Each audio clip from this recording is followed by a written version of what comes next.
that Cody became a pilot, Yeah. which then opened the door for me to get one of my major bucket lists off to become a pilot. Yep. And then I was in turn able to offer an opportunity to somebody that's very special in our company and our life to give him an opportunity to become a pilot. Mm-hmm. And it leads to something that I think I spent the first 20 plus years of my career feeling like as I'm looking at lights, like my responsibility is to try to get to the spotlight. Mm. And now I realize my job's to be the spotlight. Mm. On others. Right? Isn't it so Yeah. much more rewarding and so much more fun? Yeah. Yeah. Yeah, it is. What does that feel like to, I think it's a big responsibility and opportunity to get to give that to someone, you know, and I bet you guys have more employees than just that. So, I mean, if I'm hearing this one story, I think one of the best employers I ever had was Carl Hild. He owned Hild Collision Center. And he would always say to me, do you see every man working here? I'm responsible for their families. That's right. It's a big responsibility, but it's also a big opportunity. And not many would have said, oh, I'm going to help him be a pilot too. Yes. Right? Yeah. That's really cool. Yeah. We have a peak season about 65 people working in our company, and thankfully the large majority of them are 25 to 30-year employees.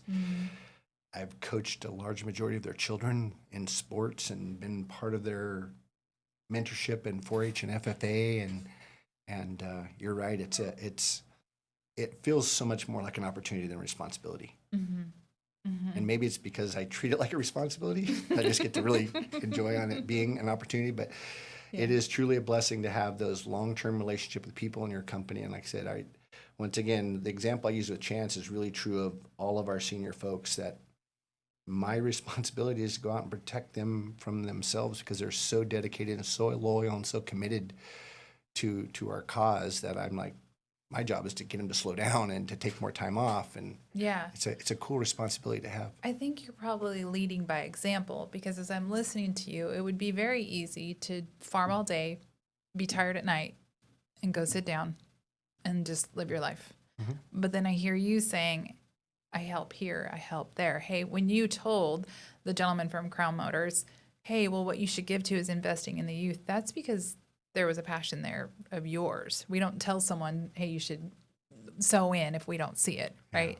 So you're leading by seeing that and then telling them, hey, you got to find the things you're passionate about and go sew into those too. So I see a lot of leading by example, I would say, from listening to you.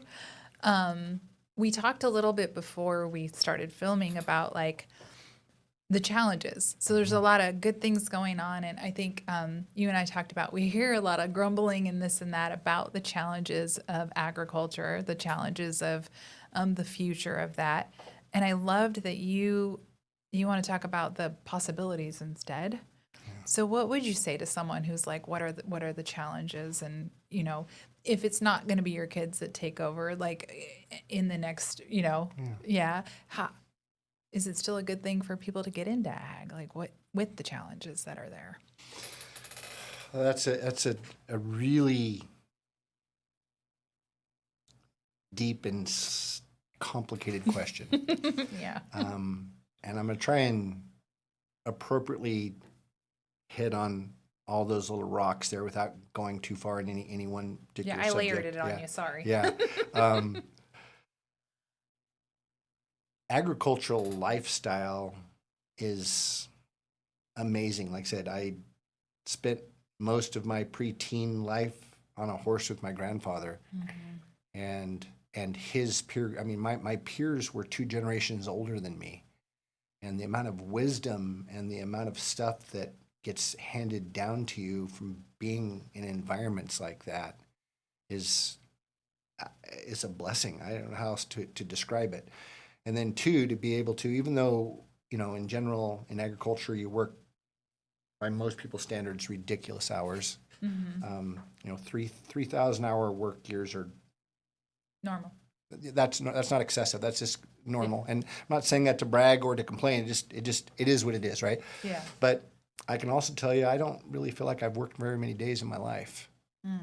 And what I have that to compare to is when Michelle and I were first dating, trying to decide if we wanted to take our relationship to another level. We both loved snow skiing. So one winter, when our company was really small and we could actually leave, we went to Park City, Utah and got jobs. And I had a job running a snowcat from 4 p.m. to midnight. I had a season pass. Oh my, I skied 125 days consecutively. you do a lot of things. And Okay. Leah, it was the one and only job I've ever had in my life.